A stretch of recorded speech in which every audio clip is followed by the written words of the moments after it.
بسم الله الرحمن الرحيم نحمده ونصلي على رسوله الكريم اللهم صل على سيدنا محمد وعلى آل سيدنا محمد كما صليت على إبراهيم وعلى آل إبراهيم إنك حميد مجيد اللهم بارك على محمد وعلى آل محمد كما باركت على إبراهيم وعلى آل إبراهيم إنك حميد مجيد اللهم ألهمنا مراشد أمورنا وأعذنا من شرور أنفسنا.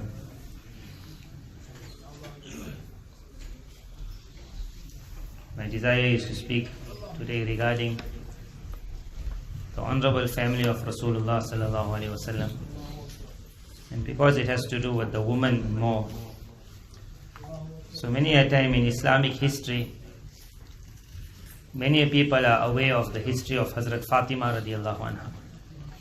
But when it comes to the other daughters of Rasulullah sallallahu alaihi wasallam, that's where we find everyone short.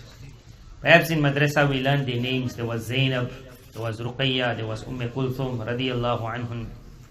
But that's the end. If your daughter ever asked, do you know anything about them? If your son asked, we know nothing about them. So in the history of these individuals of Islam also, there was a unique story, a unique lesson. It was a lesson of unique suffering for the pleasure of Allah. Unique suffering. And it was a lesson to show the world that being of the family of Nubuwah, which was the most selected in the eyes of Almighty Allah, did not mean a life of luxury and ease. But it was a life of tears, a life of separation. They also went through difficulty. They also saw miscarriages. They also saw death.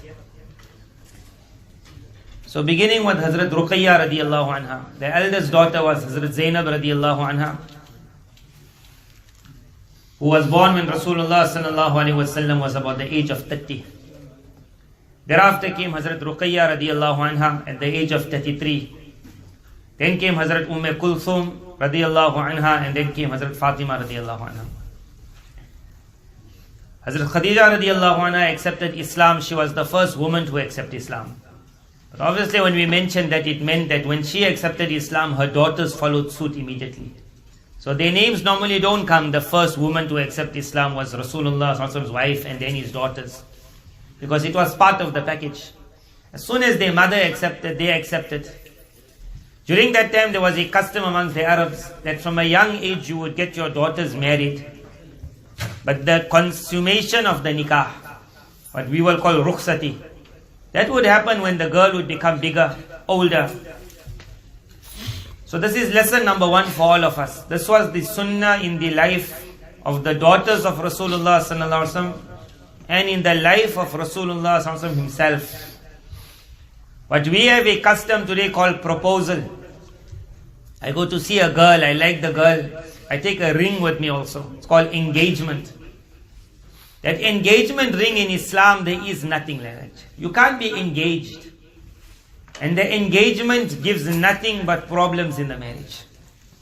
Nothing but. You like the girl, you marry the girl. You don't like the girl, you don't marry the girl. And if you're in the borderline, you don't know whether you like or you don't like, hold on. But once that engagement ring comes on, one person said it started with an engagement ring. And then I gave after that a wedding ring. And then came the suffering. The problem was of the engagement ring. The suffering came after. Why an engagement is not good in Islam? Number one, you saw the girl and you said, I want to marry you. Wanting to marry is not marriage.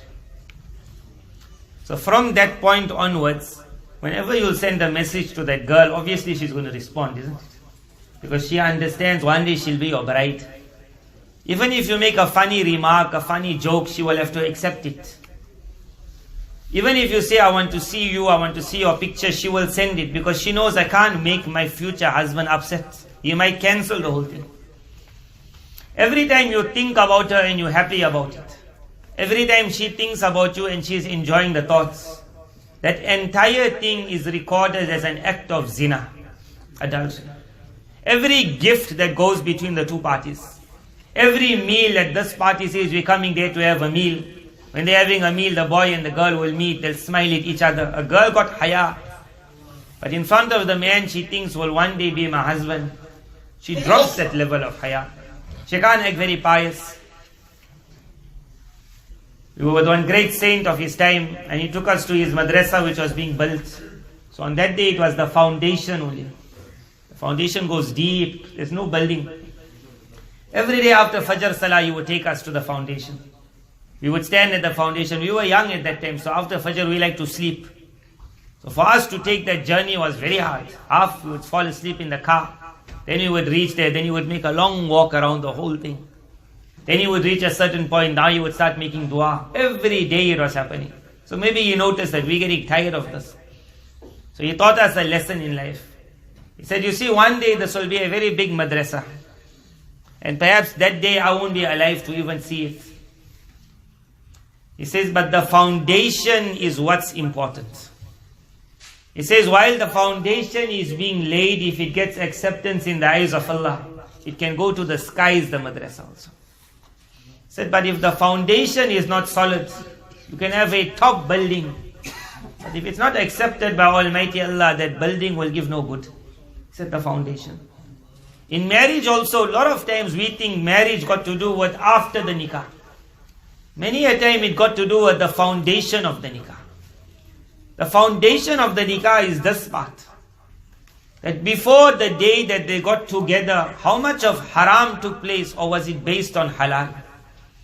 If adultery was the basis of that nikah, then on the end when that biryani is made, and the wife says, hey, I forgot the salt. That salt's supposed to have been at the base. After that you can throw how much salt you want, it will never have that taste. Many a time our marriages are starting with zina because of this engagement. A lot of places we have gone and we have made a lot of bayans on this, and alhamdulillah in South Africa and neighboring countries it's happening now. That a boy sees the girl. The father phones and she says, my daughter is happy. This boy says he is happy. Happy means happy. The next day is the nikah. Next day. Granny wants to fly down from India. They say, you will come one day, don't worry. Because this boy and that girl, their happiness is not based whether you present or you not present. You waiting for one family to come from another country, and for that family member to start with so much of adultery, it's not going to benefit the nikah one bit. Yes, later on you can always say to the people, the rukhsati will take place after. Consummation will take place after. After 1 year they'll get together, we'll have a big walima.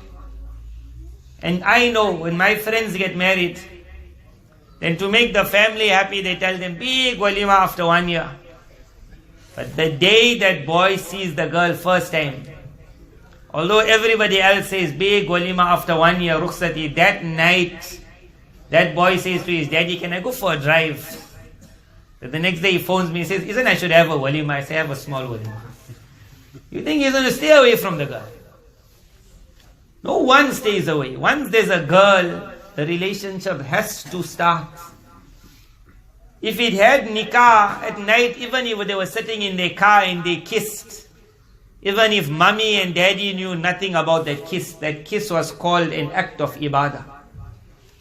But if that Allah's name was not taken, they still are kissing. There was a marriage that took place recently. And then after that marriage was going to be another one of the same family. For some reason they could never do it in one. They always say, you must have your own, we must have our own. So in the one marriage, it was noticed that the one daughter who's going to get married in another 1 month, 1 month prior to the nikah, she was already sleeping over that side. So that she can prepare her house, she can prepare her room. Whether she was sleeping with the boy, she wasn't sleeping with the boy. But it was known she's staying there by her in-laws. So every day she can get the kitchen ready and she's preparing for this nikah. That will in the end, when there's no end. She said, but I am marrying the boy, what's the issue? The issue is as long as Allah's name is not there. That chicken which you bought, after you bought it and you made it, you call it halal food. That very same chicken which you stole it and you ate it, it's called haram food. It's the same chicken, but the issue was it yours or wasn't it yours? When this engagement takes place, the girl is not yours. At all, she is not yours. But because the person then thinks she is mine, every act of zina, we think of the big act of zina. Rasulullah sallallahu alaihi wasallam said, the eye makes its own zina. The hand makes its own zina. There's a lot of adultery that takes place. Rasulullah sallallahu alaihi wasallam himself, when he married Aisha radiallahu anha, he married her at an age where she was too young to start living with her husband. After the marriage, for 3 years, she stayed with her father. They taught the world a message that nikah doesn't mean go immediately to the house. It's not good also. A lot of times when a girl got married, on the day of the nikah, you send her to her husband. It's not a good thing. That girl got haya. That haya doesn't allow her on the first night to be so open with a boy she never met. Rather, the demand of haya is that you get them married and then you get them time that they can play around. They can get to know each other. She must stay with her father still. He will come visit her there. He'll bring some chocolates. She'll be thrilled. They will spend 10 minutes, 20 minutes, half an hour. They'll have a meal. Then he'll go away. In that manner, she'll start losing that fear of her husband. So when the time comes for the first night, they already know each other. But you just get your daughter married and then you say, right, go now. So for some girls, it's not easy at all. And because of that, many girls say, I need a courting period. I need some period to get to know the boy. Islam said you must get to know the boy. But get married first. Get married, then enjoy. Chocolates can come from one to the other. Roses can go. The most presents that ever a boy will give his wife is before he got her. After you got her, then finish. It's game over. Like one man said at night, first night, with your first night, everything happens. He told his wife, whatever you want, whatever you dream about, this is Jannah. As you think about it, you'll see it. So she started preparing a list. When he saw the pen and paper coming out, he also said, what did I say? Because night is night. Next morning when he landed up in the kitchen, before the eggs, there was a list there. So he laughed, and on top of the list, it was Arabic, so he wrote in Arabic, Kalamul Layl, Yamhuhun Nahar.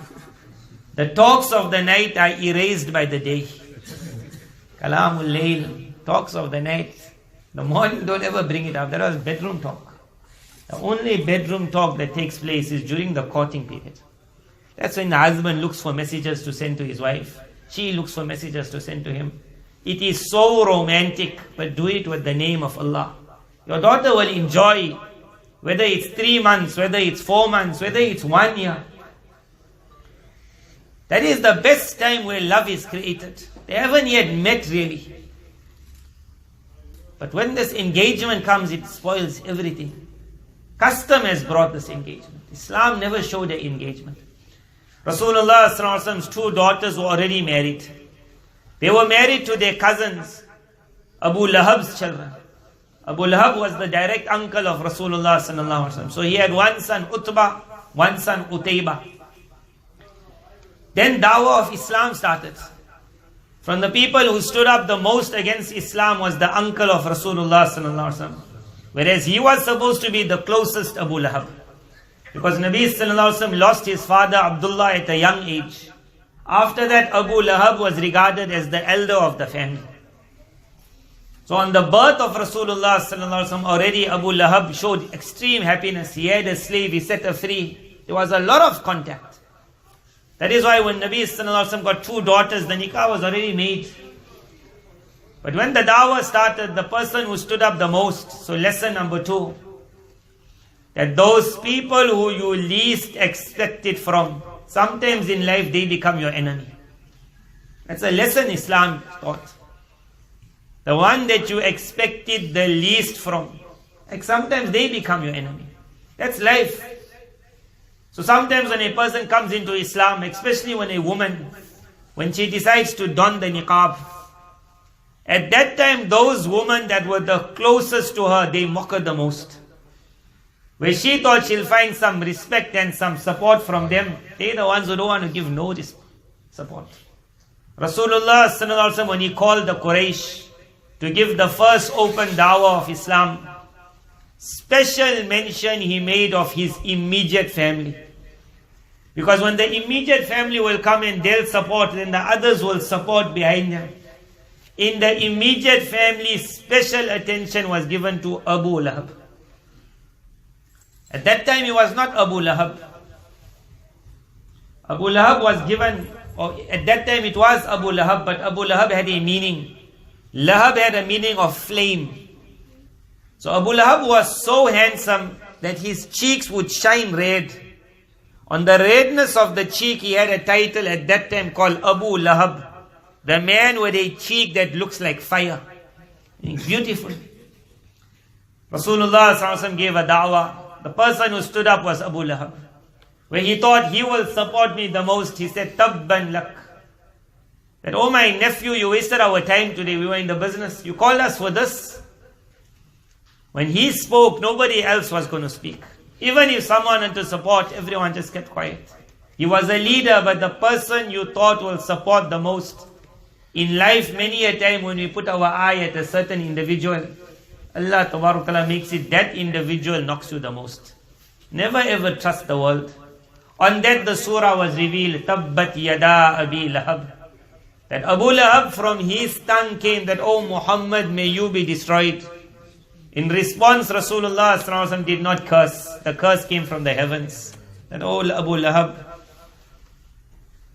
from the Zat of Almighty Allah has descended upon you the curse. Your own curse. Tabbat. May you be destroyed. When Abu Lahab went home, now everyone was reading the surah Tabbat Yada. The Arabic was such that it would get stuck on the tongue. Everyone was reading Tabbat Yada Abi Lahab. For him it was a major disgrace, so he went to his two sons. And he says, I have been disgraced at the hands of Muhammad sallallahu alayhi wasallam. Whereas he brought the disgrace on himself. Rasulullah did not curse him. He said, so you will now go and disgrace Muhammad sallallahu alayhi wasallam. He said, how, our father? He said, I will not look at you all until you go in his face and you divorce his daughters. At that time, to be from a big house, divorce was not easy in the big houses. It was a scar. Lesson number 3, that if divorce takes place for the sake of Islam, it's an honor, it's not a scar. If divorce takes place for the sake of Islam, it's an honor, it's not a scar. Rasulullah sallallahu alaihi wasallam's 2 daughters were divorced and they cried. They did not know the boy still, but honor was nikah, divorce was disgrace. But they taught a lesson at that time, lesson number 4. Sometimes in life, divorce does take place. Allah Ta'ala spoke about the laws of divorce in Quran. If you can't get along, there's nothing wrong with divorce. Allah Ta'ala said, Sarrihuhunna. Let them go nicely. This is one command for some reason in Islam we never saw. When nikah took place, everyone wanted to know what's the sunnah of nikah. And then when the first night was taking place, then they always write, Maulana, Sheikh, can you give me the etiquettes of the first night, the sunnah? But when the time of divorce came, nobody asked, what's the sunnah of divorce? When the time of divorce comes, it's just hatred. Open hatred. Divorce is natural in life. Quran mentioned it nicely, let your wife go. Rasulullah sallallahu alaihi wasallam himself divorced some of his wives. Himself. And the wives of Rasulullah sallallahu alaihi wasallam, some of them got divorced and then came into his marriage. Some of them were divorced from a man who left Islam, so the nikah broke. Some of them got divorced from a Muslim and then she entered in the nikah of Rasulullah sallallahu alaihi wasallam. So divorce took place in the Azwaj Mutahharat. Rasulullah sallallahu alaihi wasallam's own adopted son, Hazrat Zayd radiallahu anhu, could not get along with Hazrat Zainab radiallahu anha. He asked, finally Rasulullah sallallahu alaihi wasallam said, just make the marriage work. Mashwara was given, don't divorce. Finally he divorced, but he couldn't manage. Hazrat Zainab radiallahu anha was crying. As soon as the iddah was finished, Rasulullah sallallahu alaihi wasallam walked into her house. She immediately went to cover her face. Rasulullah sallallahu alaihi wasallam said, there's no niqab from me and you, because your nikah has been made with me in the heavens. She was a divorced woman. Divorce took place. But there was a method of divorce. سَرِّحُوهُنَّ بِمَعْرُوفٍ. One child of Abu Lahab divorced. Rasulullah ﷺ felt hurt. But he divorced with respect. Because of that respect, historians have written, after the conquest of Makkah Mukarramah, he accepted Islam. Islam found him at the ending. The other one wanted to divorce, but he wanted to show himself also. So he came in front of Rasulullah ﷺ and he said, "Oh Muhammad, take your daughter back." The manner that he said it, there was no need for that. To divorce, there is a way of divorce. You're fighting with your wife, you say to your children, "You know what, me and mommy, it's just not working. We think we will separate." Nicely you separate. Quran said when you let her go, give her extra hadiyah also. When you brought her, you gave her meher because you wanted her. Now when you wanted to go, you want to take away everything. Give at that time also. Say to her, "I'll support you also. You got my children." It's just that we can't click. Divorce is not supposed to make the children hate the mother or the father. Rather, the mother must go out of the way to tell her children, "Love your father, it's your father." It's just we can't click. If that way of divorce is so many problems what we see, we won't see. So the one person, he just divorced. Islam found him later on. The other acted with his pride and he divorced. When he said, "Take your daughter back," Rasulullah ﷺ said, "Allahumma sallit alayhi kalban min kilabik." That, "Oh Allah, one of your dogs, let it fall upon him." One of your dogs. Utayba. After that sentence came from the tongue of Rasulullah ﷺ, whenever this man was going out of Makkah Mukarramah on a journey, he would become filled with fear. And he would say to the people, "From the time I heard that day, I understand one day a dog is going to attack me." At that time, dog referred to any wild animal. Lions are dogs, although today we call them part of the cat family. But in that time, they came under the title dog. They reached a certain place. They were told, "In this area, there's a lot of lions." As soon as Utayba heard that, he was gripped with fear. His friends said to him, "We are master hunters. Nothing will happen." He was gripped. Time came at night, they asked the person who was the Christian monk that this man can't sleep in a tent anymore. Something's wrong with him. "Will you give us permission to sleep in your, like a monastery?" He said, "No problem." He opened up, he said, "Come and sleep here." Utayba said, "I'm not sleeping downstairs. If that lion gets in," he said, "How can it get in? Door is closed." He said, "We'll go upstairs." He brought them upstairs. Upstairs he's looking, he said, "What if the lion climbs the stairs?" He said, "Are you crazy?" He said, "Lay out your bags and you all sleep lower. And lay out the bags making like a hill. So if the lion comes, it first has to come to you. And I will sleep on my bag on top. So it's like a small hill right on the top." And that night when his eyes opened, there was a lion breathing in his face. When Allah had to send his lion, He can send his lion anywhere. That lion somehow entered. It somehow passed. It smelled. It somehow passed. Everyone was caught in sleep. It climbed. He opened his eyes. He saw a lion. He screamed. The people around woke up. When they woke up, they just saw a lion jumping out. Gone. "Oh Allah, send upon him one of your lions." When divorce takes place in an evil manner, someone's curse can hit you also. Learn this. If divorce has to take place, divorce is divorce. But hatred is the thing that brings curses upon them. Just divorce itself, even if the girl is hurt, it will not collapse your life. And if you divorce your wife in this manner, get out. And I'll never give you anything. And I'll show you who I am. Rasulullah ﷺ said, "Ittaqi da'wat al-mazloom." Avoid the curse of the oppressed. Because between it and Almighty Allah, there's no barriers.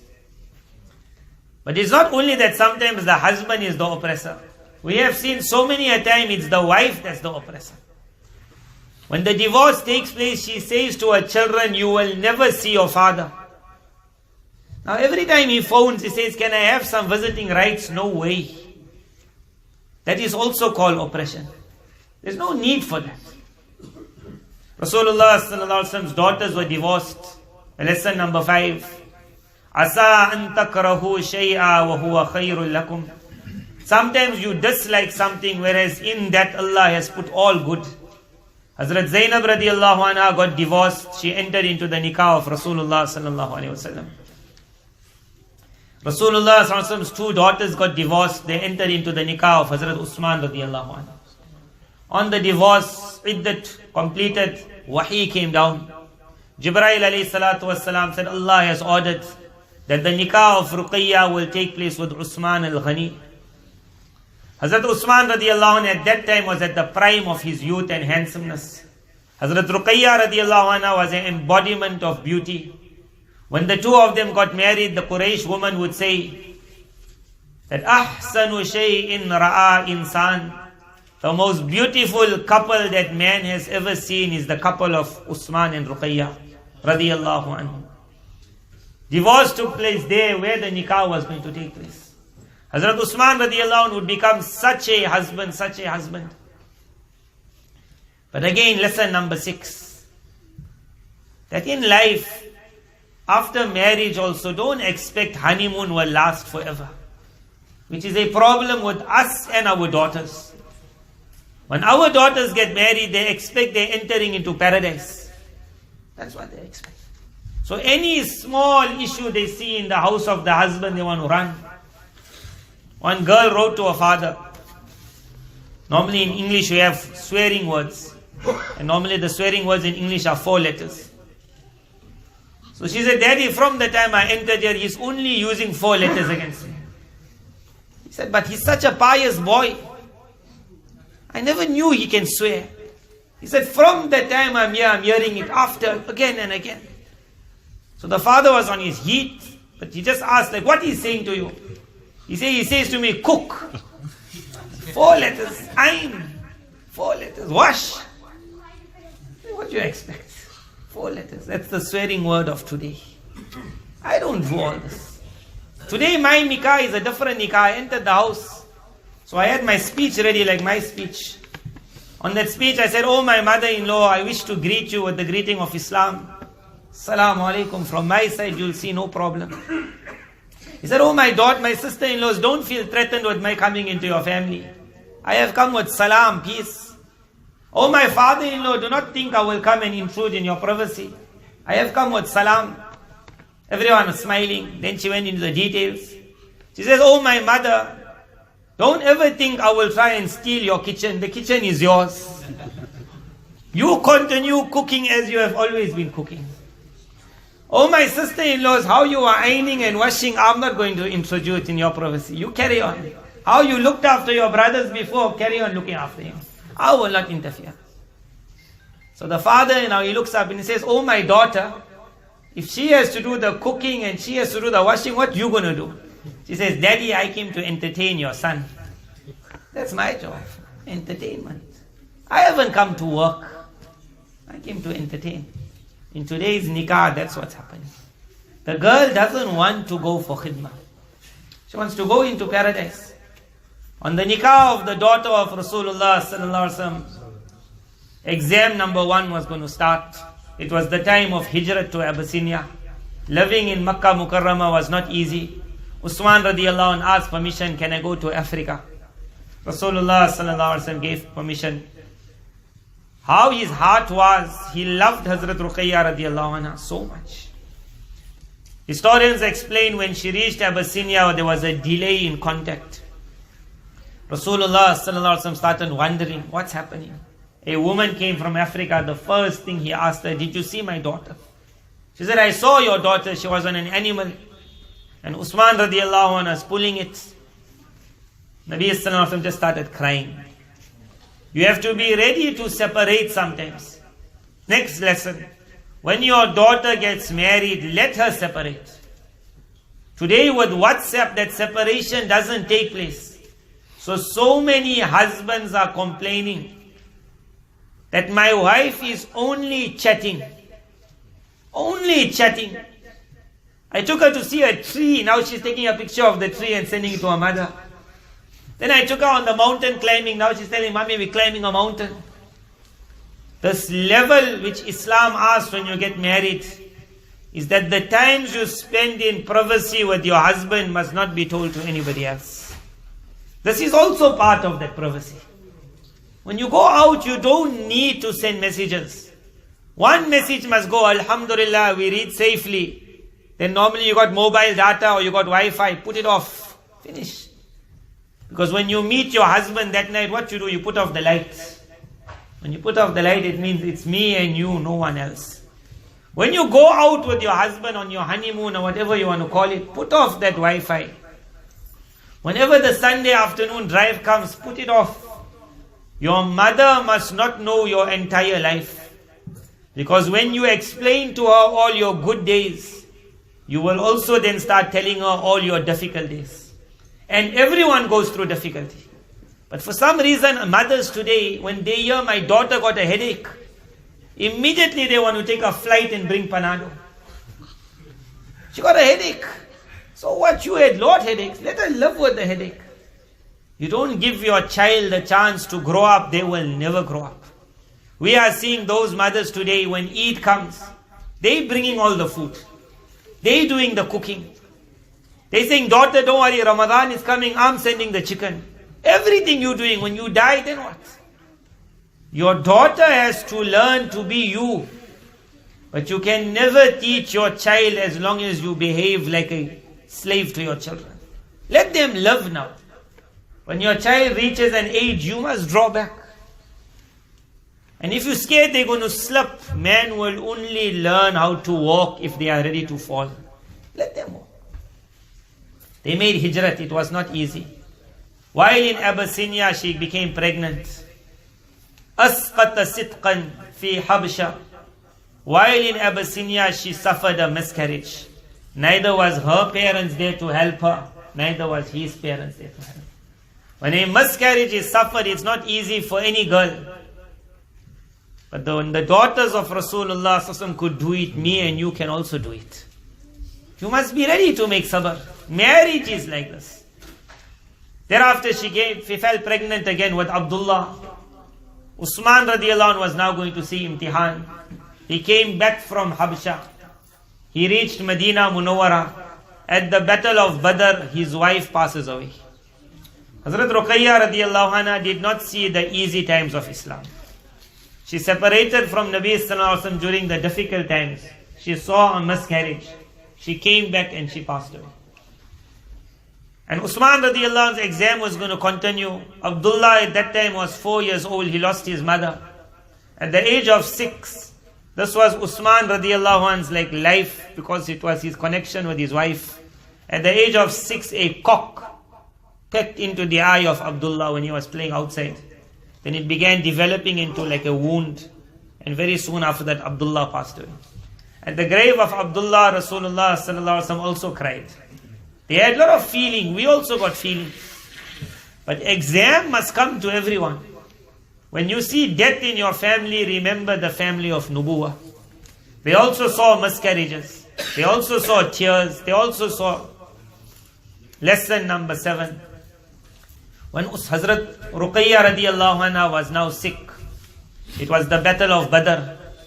Usman radiallahu anh came and said, "Oh Allah's Nabi, I want to participate in the attack."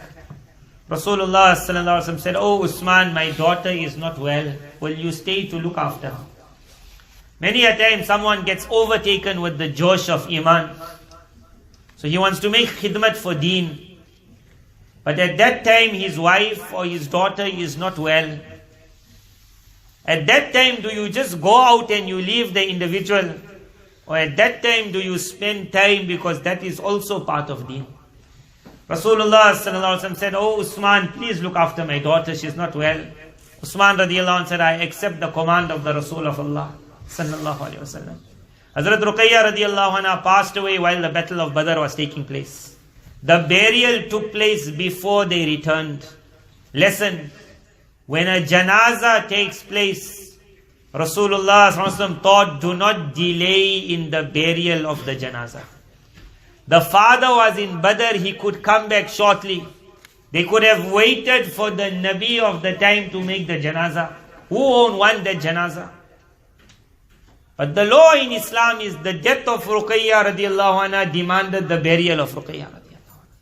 Nabi Sallallahu Alaihi Wasallam missed her janazah, in that he gave a message to the people of the world, that when your family passes away somewhere, say to them as quick as possible, bury the individual.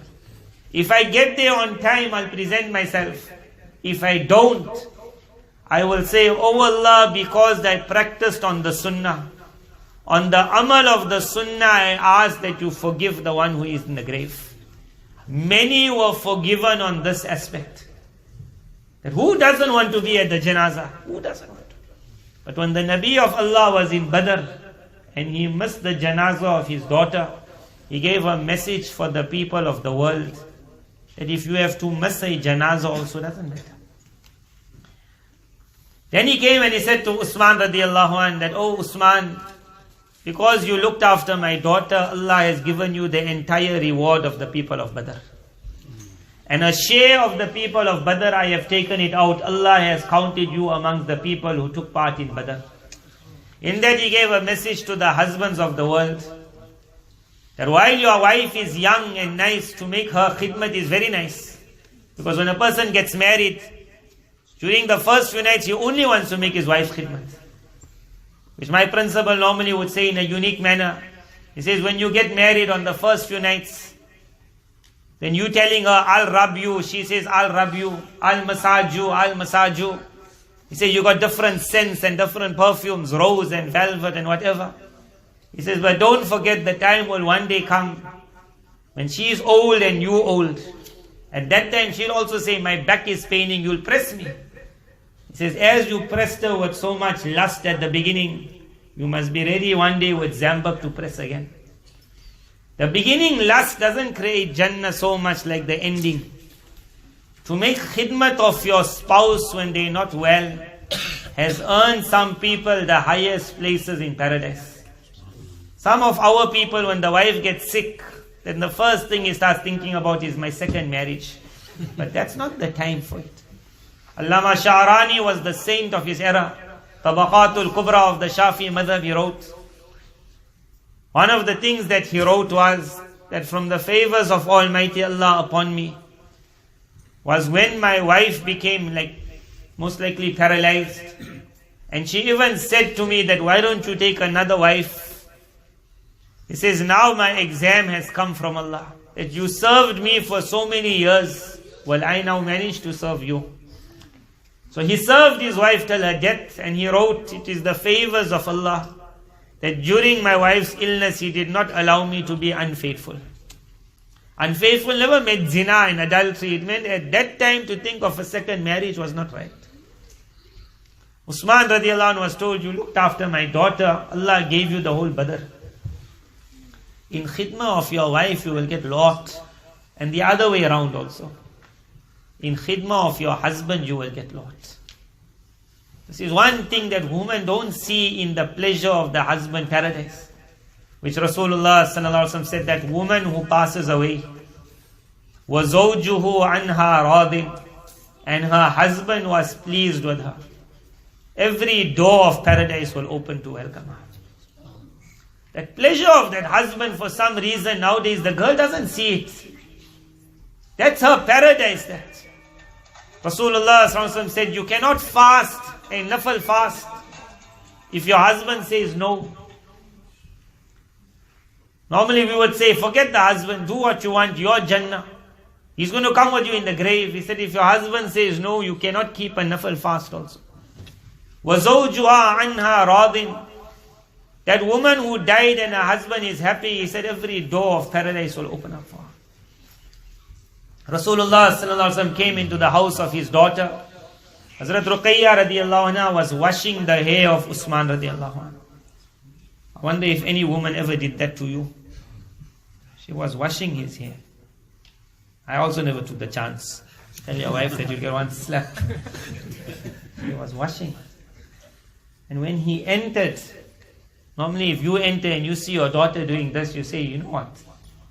If he starts like this, he's not going to end after that. He's making you like a slave. He can't wash his own head. Rasulullah sallallahu alaihi wasallam smiled. And he said, oh my daughter, this is a very unique man. He said, his character is like my character. He said, oh my daughter, go out of your way to please him, because he is the closest man who you will find close to my character. Well, a man say that to his daughter. Normally when my daughter gets married, we'll say, don't let them make you a slave. That's what we'll say. He said, oh my daughter, go out of your way to please him. There's no one like him. And finally, the last lesson we will take from this marriage, which was a unique marriage, was the lesson of hadaya. Usama bin Zayd radiallahu anhu was the khadim of the house. Small he was. He said, Rasulullah sallallahu alayhi wa sallam sent me with a plate of meat. He said, go and give it to my son-in-law and daughter. He said, and I brought it in there. I saw what a beautiful couple. And they were sitting on the dastarkhan together. And I presented and I said, Allah's Nabi sallallahu alayhi wa sallam sent food. And they explained later on, Usman radiallahu anhu, his wife had made a dish which was uncommon in that era. The first thing before eating it, he said, I want to send it to my father-in-law. It reached the house of Salama radiallahu anha, because that was the night Nabi sallallahu alayhi wa sallam would spend with her. When Nabi sallallahu alayhi wa sallam came to the house and he saw the dish, he was amazed. This dish, he said, where did it come from? He said, your son-in-law thought of you. To son-in-laws today, think of the father-in-law. He said, your son-in-law thought of you. This hadiyah up and down. Me and you, when our children get married, the only hadiyah, they call it kuncha, I think. One big parcel. Big hadiyah, big hadiyah.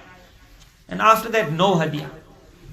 The purpose of hadiyah was to continue creating love. At the beginning, there's too much of love. The beginning, there's enough love. Which people have said so wonderful. A girl, if you want to hear her praising her husband, you will hear her praising him, Lord, before she marries him. She say, Abdullah, what a boy. Abdullah went skating. Abdullah did this. Abdullah did that. Then she gets married to him. Then suddenly her Facebook doesn't show Abdullah after that. She's quiet. The only time after that she will praise her husband is when he's dead. Then she'll cry and say, Abdullah was a good man. Good. In between, Abdullah is the worst. My Ustad, he went to an auntie of his. They were having a major fight. Major fight. That auntie, the way she complained of her husband. Every complaint in the book, she said, this chacha, and she disgraced him. This auntie. She can talk openly. Then my principal came back. He said, I couldn't sort out the problems. I just gave up, came back. Then years later, he went for the janazah of that uncle. So his wife said to him, amazing it was. That auntie was speaking to the other woman and says, you know what a man he was. Not one day in our life we had a fight. One day. So many wars we had. Big stories. Oh, we never fought. In between, that's when you need love. That's when no hadiyah is given. Hadiyah has to be given when the fight starts. Tahaddu, tahabu was a unique remedy of Rasulullah sallallahu alaihi wasallam. Send hadiyahs up and down. Love will be created up and down. Nabi sallallahu alaihi wasallam continued with the hadiyah. Usman radiallahu anh continued. When the hadiyah came in front of Rasulullah sallallahu alaihi wasallam, he lifted up his hands in dua. And he said, oh Allah, my son-in-law Usman is so worried to please me, his father-in-law. Oh Allah, I ask that you be pleased with him. When that hadiyah comes, you as a mother-in-law or father-in-law, today in the in-laws we only know one thing, curses. To curse our brother, son-in-law is very easy. But remember, the curse, if it hits your son-in-law, it's going to spoil his marriage with your daughter. To make dua for your son-in-law, that's a big thing. To make dua for your daughter-in-law, that will make the marriage of your son. That hadiyah and that dua is vital if you want the marriage to survive. Hazrat Ruqayya radiallahu anha then passed away. Rasulullah sallallahu alaihi wasallam came to Usman radiallahu anhu, who was extremely sad. He said, Jibreel alayhi salam has come to me again and said, I got another daughter, Kulthum. The name of Kulthum, nobody really knows. This was like called a kunniyat. Kulthum entered the marriage of Rasulullah sallallahu alaihi wasallam. Last lesson. That Kulthum radiallahu anha did not fall pregnant. Hazrat Ruqayya radiallahu anha had a miscarriage. Then she had Abdullah. Then Abdullah passed away. So that entire progeny cut. Her Kulthum entered the marriage of Usman radiallahu anh, and she remained with him until the 9th year of Hijri. In the 9th year of Hijri, Rasulullah saw his third daughter passing away. So Nabi Sallallahu life was this: he had 4 daughters and he had 4 sons. From his 4 sons, all passed away in his own life. He did not see. And from his 4 daughters, 3 passed away in his life. If your child passes away and you go mad and you go nuts, then remember you are far from the door of Nubuwah. The 9 of his children, 7 of his children he saw going in his own life. And Fatima radiallahu anha passed away 6 months later. Kulthum radiallahu anha did not fall pregnant. In that she left a message to the mother-in-laws of the world and the daughter-in-laws of the world. O mother-in-law, if your daughter-in-law is not falling pregnant, it is no aib and fault on her, because I was the daughter of the Nabi of the time and I also did not fall pregnant. And oh girl, if you're not falling pregnant, don't bleed so much, because you have been created for paradise. There you'll have Lord children. In this world, who Allah gives, He gives. Who He doesn't give. One great saint of the time, his disciple asked him a question. He said, we have heard of ikhlas, sincerity. That is the highest levels on the path to Almighty Allah. He said, is there a position higher than sincerity, ikhlas? He said, there is one. It is called Radha bil Qadha. To be happy with the decree of my Allah. That is what. If that child doesn't come, you will be tested. Are you still happy with your Allah? And if you fall pregnant and there's a miscarriage, you will be tested. Are you still happy with the decree of Allah? And if you get a child and he gets pecked by the cock and he passes away at a young age in hospital, are you being happy with the decree of Allah? This world is a collection of exams. Whichever exam you go through, remember the family of Nubuwwat. They migrated for Allah. They had miscarriages, they smiled at Allah. They saw death in the family, they smiled at Allah. They did not fall pregnant, they smiled at Allah. They saw poverty, they smiled at Allah. They saw the entire family pass away in front of their eyes and they smiled at Allah. The exam, the lesson they taught us is whatever you will go through in life, no matter how hard it is, the family of Nubuwwah already went through it. And when they went through it and they smiled, you can also continue smiling. May Allah Tabarak Ta'ala bless us from these lessons from the daughter of Rasulullah Sallallahu Alaihi Wasallam. Bless our daughters also to be the daughters of the house of Nubuwwah. Wa akhiru da'wana alhamdulillah. Assalamu alaikum. Bismillahir Rahmanir Rahim. نحمده ونصلي على رسوله الكريم اللهم صل على سيدنا محمد وعلى آل سيدنا محمد كما صليت على إبراهيم وعلى آل إبراهيم إنك حميد مجيد اللهم بارك على محمد وعلى آل محمد كما باركت على إبراهيم وعلى آل إبراهيم إنك حميد مجيد اللهم ألهمنا مراشد أمورنا وأعذنا من شرور أنفسنا.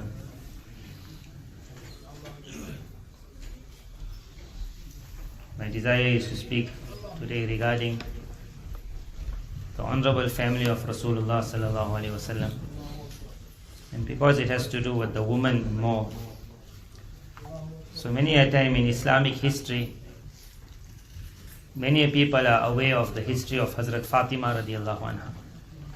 But when it comes to the other daughters of Rasulullah Sallallahu Alaihi Wasallam, that's where we find everyone short. Perhaps in madrasa we learned their names. There was Zainab, there was Ruqayya, there was Kulthum radiallahu anhum.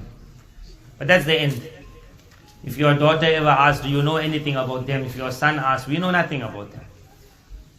So in the history of these individuals of Islam also, there was a unique story, a unique lesson. It was a lesson of unique suffering for the pleasure of Allah.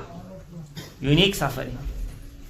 And it was a lesson to show the world that being of the family of Nubuwwah, which was the most selected in the eyes of Almighty Allah, did not mean a life of luxury and ease.